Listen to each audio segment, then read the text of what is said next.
अस्सलाम वालेकुम जी। Public opinion की थर्ड एपिसोड के साथ मैं हूँ सानिया अरसलान। गुज़िश्ता जो भी हमारी एपिसोड्स थी उस पर आपकी हौसला अफजाई का बेहद शुक्रिया। हम दिल से उस हौसला अफजाई के मशकूर हैं। सिलसिले का आगाज़ करते हैं आज की चंद अहम खबरों के साथ। सबसे पहले तो हुकूमत ने दी थोड़े दिन की खुशी और अब ढेर सारा गम दे दिया। जानते हैं ये आखिर माजरा क्या है। इस माजरे की कहानी सुनते हैं अरसलान खोखर की जुबानी। ठीक है जी, बहुत शुक्रिया। आपका सवाल भी अहम है और मौका भी अहम है। अब से थोड़ी देर पहले ही खबर आई है।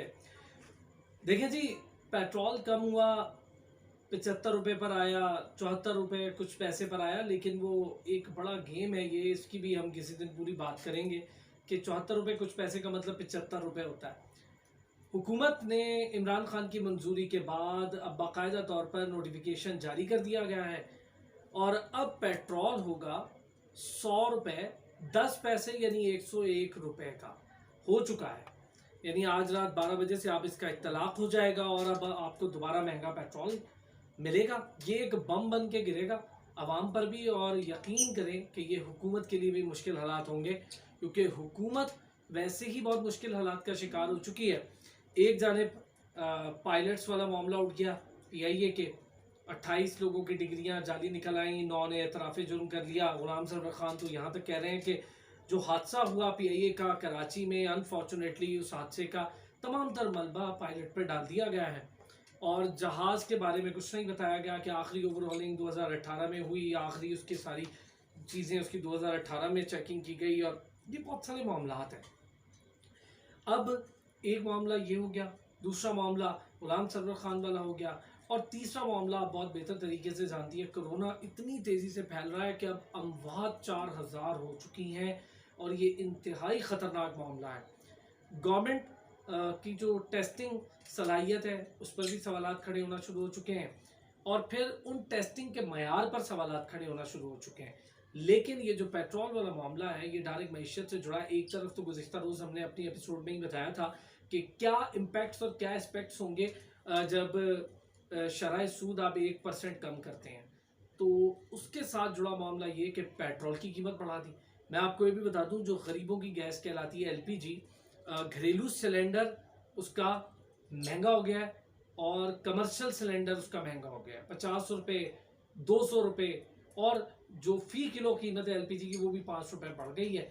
और जो LPG डिस्ट्रीब्यूटर एसोसिएशन, उसके चेयरमैन इरफान खोखर साहब, उन्होंने मुझे खुद बताया कि आज से हम इसको भी बढ़ा रहे हैं और पाकिस्तान में LPG का अगला बहरान आने वाला है, क्योंकि स्विस साउदर्न गैस कंपनी जो है उसने इसके लिए कोई तैयारी नहीं कर रखी थी। एक मुआहदा था 18 मंथ का, वो मुआहदा ख़त्म हो गया है 10 जून को, और उस मुआहदे के बाद क्या होने जा रहा है, क्या होगा, ये एक बड़ा मामला है। कोई तैयारी नहीं है, ये भी नज़ला हुकूमत पर ही गिरेगा, जबकि ये मामला सरासर स्विस साउदर्न गैस कंपनी से जुड़ा है। गैस के जो निर्ख हैं बिलों में वो बढ़ाने की बात हो गई है, यानी वो भी सारिफीन पर बोझ पड़ेगा। वैसे ही आजकल मैं हैरान हूँ कि गैस के बिल नॉर्मल घरों के भी अब 2-2 हज़ार तक आ रहे हैं, जो कि 200 और 150 का भी ज़माने में एक बिल हुआ करता था।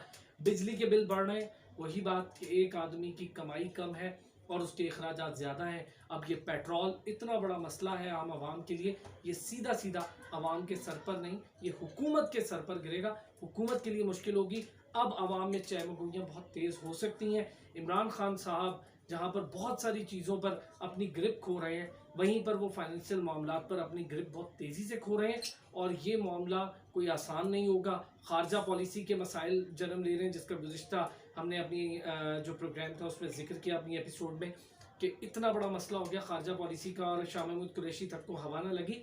अब मामला नई सतह पर जाएगा जब आप देखें कि आवाम को ही सहूलत से महरूम कर दिया। एक पेट्रोल थोड़े दिन की खुशी दी और उस दौरान पेट्रोल मैसर भी नहीं रहा। सबसे बड़ा मसला ये है। अच्छा, इसके अलावा एक और जो बड़ी खबर है वो ये है कि पेशावर का जो BRT मंसूबा था उसकी 10वीं डेडलाइन भी ख़त्म हो चुकी है। आखिर ये माजरा क्या है, BRT मंसूबा था क्या, अब उसकी 10वीं डेडलाइन चूँकि ख़त्म हो चुकी है तो अब आगे क्या होगा, पेशावर हुकूमत पर इसके क्या असरात होंगे, तो इसके लिए भी हम चलते हैं अरसलान खोखर के पास और उनसे जानते हैं। अच्छा जी, 49 अरब रुपए का मंसूबा था, पेशावर BRT रैपिड बस ट्रांजिट मंसूबा। इस मंसूबे को 2017 अक्टूबर से घसीट घसीट कर अब तक ले आए हैं। और ये बड़ा ही अजीब मामला है कि 20 इसकी आखिरी तारीख थी इस मंथ की, और 20 तारीख को ये फिर अब मंसूबा मुकम्मल ना हो पाया, और इसकी लागत 49 अरब से उठकर 71 अरब तक खर्च हो चुके हैं। और अभी तक वहाँ पर कोई मुकम्मल तौर पर ये जिम्मेदारी से बता नहीं पाएगा खैबर पख्तूनख्वा गवर्नमेंट, जो कि PTI की गवर्नमेंट है, कि मंसूबा कब मुकम्मल होगा। खैबर पख्तूनख्वा के वज़ीर आला महमूद खान, उन्होंने मज़ीद टाइम दे दिया है मंसूबे पर काम करने वाले ठेकेदार को कि ज़ाहिर है कोरोना का मामला है तो आपको मज़ीद वक्त दे सकते हैं। कितना और वक्त दे सकते हैं? अदालत में ऑलरेडी मामला जा चुका है, अदालत इस पर बहुत बरहमी का इजहार भी कर चुकी है। लेकिन मैं आपको ये बता दूँ, जहाँ पर मैंने पहले कहा कि मामला हाथ से निकल रहे हैं, ये खाली खैबर पख्तूनख्वा गवर्नमेंट के लिए नहीं, ये पाकिस्तान तहरीक इंसाफ की गवर्नमेंट के लिए एक बहुत बड़ा डैमेज साबित हो सकता है आने वाले दिनों में, या फिर इस हुकूमत के जाने के बाद। ये यहाँ रिवायत रही है, हुकूमत गई नहीं और फिर हुकूमत के केसेस खुले नहीं। अच्छा, अब जो हमारी अगली खबर है वो यकीनन हमारे नाजरीन के दिल तोड़ने के लिए एक बम का सा असर रखेगी, क्योंकि हमारे हर दिल अजीज गुलकार आतिफ असलम, उनका एक गाना YouTube से हटा दिया गया। ऐसा किसने किया और क्यों किया? गाना है जी किन्ना सोना, और भारतीय मारूफ म्यूज़िक कंपनी T सीरीज़। मैं आपको थोड़ा सा भारत का बैकग्राउंड तो सबको पता ही है, लेकिन अपने सुनने वाले जो अगर कहीं बाहर बैठे सुन रहे हो तो उनके लिए, जब से नरेंद्र मोदी आए हैं वैसे ही भारत में खैर हिंदुत्व पॉलिसी बड़ी तेज़ी से फैली है नरेंद्र मोदी के बाद, लेकिन उससे पहले भी पाकिस्तानी और पाकिस्तानियों के अगेंस्ट वहाँ पर बहुत नफरत पाई जाती है बगैर किसी वजह के। वो हुकूमती पॉलिसीज़ का एक, और उनके मीडिया का गंदा तरीन बिहेवियर है, बल्कि मैं कहूँगा घटिया बिहेवियर है, कि उनका मीडिया कभी भी बात को सुलझाता नहीं है, बल्कि बगैर फैक्ट और फाइंडिंग के ही वो बात आगे बढ़ा देते हैं। और कई बार इसमें जलील भी हो चुका है भारतीय मीडिया। अब क्या हुआ है, T सीरीज़ ने YouTube से किन्ना सोना गाना हटा दिया, और उस पर मज़े की बात, हटाया क्यों ये आप सुन के और हैरान होंगे। महाराष्ट्र में एक इंतहाई तासुबी और इंतहा पसंद जमात, इंतहा पसंद एक टेररिस्ट जमात है वो, न्यू नर्मन सेना, महाराष्ट्र न्यू नर्मन सेना के नाम से, उस जमात ने धमकी दी थी कि अगर ये गाना नहीं हटाया गया तो हम ये कर देंगे, हम वो कर देंगे। तो डरने के बाद T सीरीज़ जैसी बड़ी कंपनी ने आतिफ असलम का गाना हटाया, और उस पर वजाहत ये दे दी उन्होंने कि ये तो हमारे एक मुलाजिम ने अपलोड कर दिया था, हम उस पर माफ़ी मांगते हैं। लेकिन मैं आपको बताऊं, अब सोशल मीडिया पर भी इसकी ट्रोलिंग शुरू हो गई है, और भारत के अंदर भी कुछ लोगों ने कहना शुरू कर दिया है कि जाहिर है कि कुछ माइंड पॉजिटिव होते हैं, वो कह रहे हैं कि ये कौन सा तरीका है, ये गाना लगाकर आपने हटा दिया तो क्या गाना सुनने वाले सुनेंगे नहीं। लेकिन ये मैं आपको बताऊं कि इंडिया में इस वक्त जो कश्मीरियों के साथ किया जा रहा है वही भारत में बसने वाले मुसलमानों के साथ हो रहा है। वहाँ पर हद से ज़्यादा मुसलमानों को टॉर्चर, रेप केसेस बहुत तेज़ी से बढ़ रहे हैं, और वहाँ पर गायब किया जा रहा है मुसलमानों को ताकि उनकी ख़वातीन बेवा हों और वो कमज़ोर हों। यही कश्मीर में हो रहा है, सारी दुनिया जानती है, पर कोई बोलने पर तैयार नहीं है। आज अल्लाह अल्लाह करके बैनुल-अक़वामी सतह पर जो बाइडन, जो कि सदारती उम्मीदवार हैं अमेरिका के, उन्होंने कश्मीर के लिए थोड़ी सी आवाज़ बुलंद की, लेकिन बहुत थोड़ी सी। अब खारजा पॉलिसी वहीं आती है कि उसका हिस्सा है कि अब वो क्या करता है, किस तरह से इसको प्ले करता है। पहले तो वो तमाम अपने मौक़े ज़ाया कर चुका है हमारा खारजा पॉलिसी के तहत शाह महमूद कुरैशी और हमारा फॉरेन ऑफिस, ख़ास तौर पे ये गवर्नमेंट कैसे प्ले कर पाएगी, क्योंकि इस गवर्नमेंट की अभी तक कोई डायरेक्शन ही सेट नहीं हो पाई, आवाम से लेकर तो खारजा पॉलिसी तक, या फिर खेलों का मामला। हम किसी दिन इंशाल्लाह हॉकी पर भी बात करेंगे तो मैं आपको बताऊंगा कि क्या हालात हॉकी के हो रहे हैं, और उनके जो एक्स कैप्टन हैं वो बेचारे क्या क्या करने पर मजबूर हैं, नायब कासिद तक बन गए हैं। बहुत सारी चीज़ें, इस पर भी हम इंशाल्लाह आगे बात करेंगे। ओके, अच्छा, अब ऐसा है कि आज की जो चौथी और सबसे बड़ी खबर है वो ये है कि वैसे तो हर जगह आपने सुना होगा टीवी कमर्शियल्स में, और आप अगर किसी को कॉल भी कर रहे हैं, मतलब आप एक अपनी किसी दोस्त को या फैमिली मेम्बर को कॉल भी कर रहे हैं, तो आपको एक पैगाम मौसूल होगा, आपको एक जो टेलीफोन ऑपरेटर है वो बोलेगा कि आपको SOPs पर अमल करना है, आपको ऐसे करना है, वैसे करना है। लेकिन हमारे मुल्क का एक बहुत बड़ा इदारा है जिसने उन्हीं SOPs की धज्जियां उड़ा दी हैं। अब वो इदारा कौन सा है, उसने ऐसा क्या किया, ये हम जानते हैं अरसलान कुबरे से।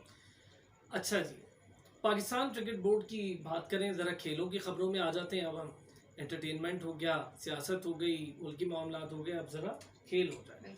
अच्छा, पहले तो सानिया आप मुझे ये बताएं कि आप SOPs की किस तरह से पासदारी करेंगे, छोटा सा मुझे ज़रा आप भी जवाब दें। मैं हर मुमकिन हद तक कोशिश करती हूँ जो भी SOPs है उनको फॉलो करूँ, मास्क पहन के जाऊँ, ज़्यादा गैदरिंग में ना जाऊँ, पब्लिक में ना जाऊँ। अगर मुझे बाई चांस जाना भी पड़े तो मैं मास्क पहन के जाऊँ, ग्लव्स पहन के जाऊँ, घर आते साथ ही अपने हाथ मुंह धोऊँ, और जितनी भी ऐसी जो हम जिन पे अमल कर सकते हैं डेली बेसिस पे, मैं वो सारी चीज़ें अपना लूँ। ठीक हो गया। पाकिस्तान क्रिकेट बोर्ड ने क्या कमाल का काम किया, हम इस पे बात कर चुके हैं कि 10 खिलाड़ियों के कोरोना टेस्ट पॉजिटिव आ गए थे, और बड़ा अजीब बात है, कुछ खिलाड़ियों को सिलेक्शन हुई है, बड़ी लंबी चौड़ी सिलेक्शन है 28 की, उन खिलाड़ियों को लाके बाकी 18 खिलाड़ियों को लाहौर में रखा गया एक निजी होटल में, जहां पर उनके टेस्ट होटल के अंदर लिए गए। अब जिन खिलाड़ियों के टेस्ट होने थे जो लाहौर में रहते थे, वो खिलाड़ी शौकत खानम हॉस्पिटल पहुंच गए टेस्ट करवाने के लिए।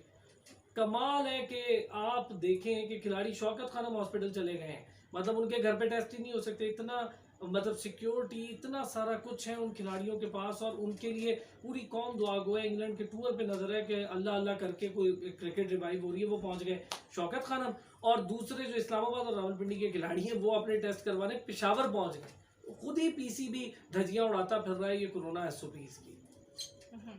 अच्छा अरसलान, एक और जो बड़ी खबर मेरे पास आ रही है वो है हमारा जो 30 साल के बाद जो लिवरपूल है, एक मारूफ फुटबॉल का क्लब है, उसकी ताजपोशी का मामला वो क्या है, वो ताजपोशी का मामला आखिर क्या है?